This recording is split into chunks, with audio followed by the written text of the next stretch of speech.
अस्सलाम वालेकुम। UK government UK में जो ब्रिटिश नेशनल हैं उनका पासपोर्ट छीनने, उसकी नेशनलिटी तर्क करने और जो है रिवोकेशन से रिलेटेड एक नया इमरजेंसी डिपोर्टेशन कानून लेके आने वाली है। ये कानून है क्या, आपके सामने तमाम तर तफसीलात पेश करूंगा। मैं हूं सैयद फराज हुसैन, उम्मीद है आप सब खैरियत से होंगे। रिक्वेस्ट, अगर आपने अभी तक मेरा चैनल सब्सक्राइब नहीं किया तो इसे सब्सक्राइब कर लें, बेल आइकन को जरूर प्रेस करें। यूके गवर्नमेंट ब्रिटिश शहरियों को डिपोर्ट करने के लिए एक ऐसा कानून ला रही है जिसे इमरजेंसी डिपोर्ट कानून कहा जा रहा है। इस कानून को लेबर गवर्नमेंट पहले पार्लियामेंट से पास करवाएगी, फिर आपकी नेशनलिटी यानी नेशनलिटी मनसूख होगी, शहरियत जिसे कहते हैं, और फिर डिपोर्ट कर दिया जाएगा। आखिर इस कानून की नौबत क्यों आई कि ब्रिटिश शहरियों को डिपोर्ट करना पड़ा और उनकी नेशनलिटी छीननी पड़ी? बरतानिया की जो नई लेबर हुकूमत है वो पार्लियामेंट से एक ऐसा कानून पास करवाने जा रही है जिसे इमरजेंसी डिपोर्ट कानून का नाम दिया जा रहा है। इस कानून के तहत होगा क्या? इस कानून के तहत संगीन जराइम में मुलविस बरतानवी शहरियों को की पहले नेशनलिटी मनसूख की जाएगी, उनकी अपीलें मुस्तरद होंगी कोर्ट से और फिर उन्हें डिपोर्ट कर दिया जाएगा। इस मौजूदा जो कवानीन है और पे तब्दीली की ज़रूरत, पहले से जो मौजूद कवानीन थे उनके तहत इमिग्रेशन की खिलाफ वर्जी, कौमी सलामती, पब्लिक इंटरेस्ट या वाइट कॉलर क्राइम में मुलविस अफराद की नेशनलिटी मनसूख करने का हक हुकूमत के पास पहले ही था। लेकिन 1971 के इमिग्रेशन लॉ और 2007 के कवानीन के तहत कॉमनवेल्थ ममालिक के बरतानवी शहरियों को डिपोर्ट करने में कुछ कानूनी रुकावटें थीं। अब हुकूमत इन तमाम पुराने कवानीन और यूरोपियन ह्यूमन राइट्स के कवानीन जैसे आर्टिकल 18 को एक तरफ रख कर मुकम्मल इख्तियारात हासिल करना चाहती है। ये जो नौबत है आखिर क्यों आई? क्यों यूके गवर्नमेंट जो है ब्रिटिश नेशनल को डिपोर्ट करना चाह रही है? इस सख्त कानून को लाने की सबसे बड़ी वजह रॉचडेल के ग्रूमिंग गैंग्स का मामला है।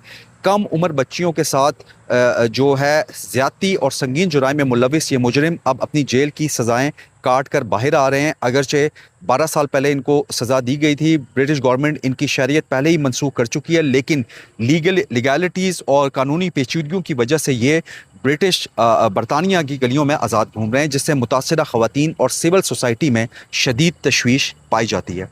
पाकिस्तानी नजाद एक बरतानवी शहरियों का जो ये मामला है, बदकिस्मती से इन मुजरिमों में ज़्यादातर का ताल्लुक जो है पाकिस्तान से है।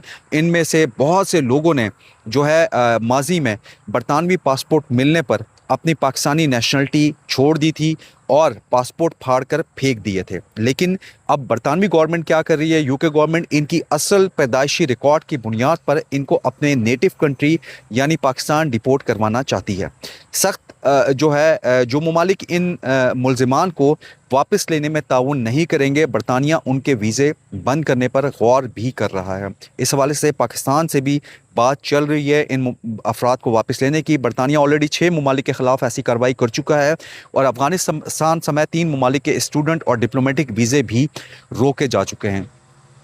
बरतानिया की जो हिस्ट्री है उसमें ये पहली मरतबा होने जा रहा है कि बरतानवी पासपोर्ट होल्डर्स को मुल्क से निकालने के लिए अपोजिशन जमातें भी हुकूमती जमात यानी लेबर गवर्नमेंट के साथ खड़ी हैं और बरतानवी अवाम भी इन मुजरिमों को मुल्क से निकालने का मुतालबा कर रही हैं। सबसे पहले अगर बात करें तो अगर मौजूदा कवानीन पर अगर नज़र डाली जाए तो बरतानिया के जो कवानीन हैं किसी भी ब्रिटिश नेशनल को जो डिपोर्ट करने के हवाले से हुकूमत के पास कुछ मखसूस हालात में नेशनलिटी रिवोकेशन या शरीयत मनसूखी के इख्तियारात मौजूद हैं। ख़ास तौर पर ऐसे अफराद के ख़िलाफ़ कार्रवाई की जा सकती है जिनके बारे में यह साबित हो जाए कि उन्होंने धोखाधड़ी से यूके की नेशनलिटी हासिल की है, वो किसी दहशतगर्दी में मुलविस रहे, नेशनल सिक्योरिटी के लिए यूके की ख़तरा हैं, या ऐसे जराइम किए जिनसे जो स्टेट के मफादात को शदीद नुकसान पहुँचा। लेकिन प्रैक्टिकली ऐसे मुकदमात में कई कानूनी पेचीदगियाँ सामने आ जाती हैं। इंसानी हकूक़ की तंजीमें, कवानीन, अदालती अपीलें, इंटरनेशनल जो मुआहदे होते हैं और मुख्तलिफ कानूनी जो रिलैक्सेंसी होती है उसकी वजह से हुकूमत के लिए हर केस में फौरी कार्रवाई करना मुमकिन नहीं होता। यही वजह है कि यूके गवर्नमेंट अब इन इख्तियारात को मज़ीद वाज़े और मौसर बनाने की कोशिश कर रही है और एमरजेंसी डिपोर्टेशन कानून पर काम शुरू हो चुका है। इस मामले में सबसे ज़्यादा जिस वाक़े का हवाला दिया जा रहा है वो रोचडेल समेत मुख्तलिफ शहरों में सामने आने वाले ग्रूमिंग गैंग्स के मुकदमात हैं। गुज़िश्ता 2 डेकेड्स के दौरान जो है बरतानिया के कई इलाकों में ऐसे मुनज़्ज़म गिरोह का इंकशाफ हुआ है, ग्रूमिंग गैंग्स का इंकशाफ हुआ है जिन पर कम उम्र बच्चियों को टारगेट करने, उन्हें हरास करने और तशद्दुद करने जैसे जराइम में मुलविस होने के इल्ज़ामात साबित हुए हैं। इन मुकदमात ने पूरे बरतानिया को हिलाकर रख दिया था।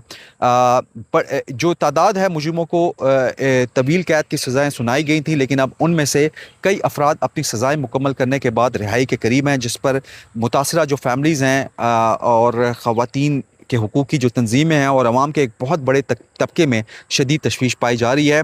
और यूके गवर्नमेंट के इस हवाले से ये कहना है कि ऐसे अफराद को न सिर्फ सज़ा मुकम्मल होने के बाद दोबारा मुआशरे में आज़ाद छोड़ दिया जाए, तो इससे जो मुतासरा फैमिलीज़ हैं उनके ज़ख्म मज़ीद गहरे होंगे और आवाम का जो इंसाफ के निज़ाम पर एतमाद है वो भी शदीद मुतासिर होगा। इसलिए यूके गवर्नमेंट ये चाहती है जिन अफराद के ख़िलाफ़ इंतहाई संगीन जुराइम साबित हो चुके हैं और वो बरतानिया के अलावा किसी दूसरी नेशनलिटी के भी हकदार हैं, तो उनके खिलाफ ना सिर्फ नेशनलिटी रिवोकेशन और डिपोटेशन जैसे स्टेप्स जो हैं ज़्यादा मौसर अंदाज में किए जा सकें। इस कानून के पीछे बैकग्राउंड दरअसल ये है। ताहम इस तमाम अमल में जो अदालतों का किरदार है वो बरकरार रहेगा, क्योंकि यूके में हर फैसले को अदालती जांच का सामना करना पड़ता है। यहाँ एक और अहम लीगल पॉइंट समझना भी ज़रूरी है कि बरतानिया में बैनुल-अक़वामी जो कवानीन हैं उनके तहत किसी शख्स को मुकम्मल तौर पर डिपोर्ट नहीं किया जा सकता, बेवतन नहीं बनाया जा सकता। यानी अगर किसी फ़र्द के पास सिर्फ ब्रिटिश नेशनलिटी हो और उसके पास किसी दूसरे मुल्क की शहरियत या उसका कानूनी हक मौजूद हो ना हो, तो ऐसे शख्स की नेशनलिटी मनसूख करना इंतहाई मुश्किल बल्कि अक्सर सूरतों में मुमकिन ही नहीं होता। यही वजह कि रोचडेल गैंग्स वाले उन्होंने अपने पासपोर्ट भी फाड़ दिए थे और सिर्फ उनके पास ब्रिटिश नेशनलिटी है। इसी वजह से हुकूमत की तवज्जो ज़्यादातर उन अफराद पर है जो ड्यूल नेशनलिटी रखते हैं या जिनके बारे में हुकूमत ये मौक़िफ़ इख्तियार करती है कि वो अपने आबाई मुल्क की नेशनलिटी हासिल कर सकते हैं। पाकिस्तानी नजात बरतानवी शहरियों का जिक्र भी इसी तनाजुर में सामने आता है, क्योंकि बाज़ ग्रूमिंग गैंग्स जो हैं उनके मुकदमात में जो सज़ाएँ हैं पाने वाले जो अफराद हैं वो पाकिस्तानी नजात थे। ताहम ये बात इंतहाई अहम है कि चंद मुजरिम अफराद के जराइम की पूरी पाकिस्तानी या ब्रिटिश पाकिस्तानी कम्यूनिटी से जोड़ना बिल्कुल भी दुरुस्त नहीं होगा। बरतानिया में लाखों पाकिस्तानी नजात शहरी आबाद हैं, कानून पसंद हैं, मेहनती हैं और मुआशरे की तरक्की में पॉजिटिव रोल अपना प्ले कर रहे हैं। हुकूमत की कार्रवाई सिर्फ उन मखसूस उन सेलेक्टिव अफराद के ख़िलाफ़ होगी जिनके ख़िलाफ़ अदालतों में जो है संगीन जराइम साबित हो चुके होंगे और जिनके केस कानूनी शराइत पर पूरा उतरेंगे। बाज़ रिपोर्ट्स में ये भी कहा गया है कि इनमें से कुछ अफराद ने माजी में बरतानवी शहरियत यानी यूके की जो नेशनलिटी हासिल करने के बाद अपनी जो ओरिजिनल नेशनलिटी थी यानी ड्यूल नेशनलिटी जो थी वो तर्क कर दी थी, यानी वो छोड़ दी थी। अब हुकूमत इनके पैदाइशी रिकॉर्ड, फैमिली बैकग्राउंड्स और कंसर्न मुल्क की नेशनलिटी कवानीन का जायज़ा लेकर ये तय करना चाहती है कि आया वो दोबारा अपने जो नेटिव कंट्री है उसकी शहरियत के नेशनलिटी के अहल हैं या नहीं। अगर कानूनी तौर पर ऐसा मुमकिन हुआ तो फिर हुकूमत इनकी डिपोटेशन की कार्रवाई जो है आगे बढ़ाना चाहेगी। तो हम हर केस अलग होगा और हर फैसले पर जो है अदालत में चैलेंज करने का हक भी मौजूद रहेगा। ये था मेरा आज का informative vlog. Emergency deportation law की तैयारियां शुरू हो चुकी हैं और ग्रूमिंग गैंग्स के हवाले से जो खास तौर पे अफराद हैं उनको शायद डिपोर्ट किया जा सकता है। मैं इस हवाले से आपके लिए मजीद इन्फॉर्मेटिव वीडियो लाता रहूँगा। रिक्वेस्ट करूँगा कि अगर आपने अभी तक मेरा चैनल सब्सक्राइब नहीं किया तो इसे सब्सक्राइब कर लें, बेल आइकन को ज़रूर प्रेस करें ताकि इस तरह की मजीद इन्फॉर्मेटिव वीडियो के नोटिफिकेशन आपकी स्क्रीन पर पॉपअप हो सकें। कमेंट सेक्शन ओपन है, अपने फीडबैक से, अपनी राय से, आरा से ज़रूर आगाह कीजिएगा। मुझे इजाज़त, अल्लाह हाफ़िज़।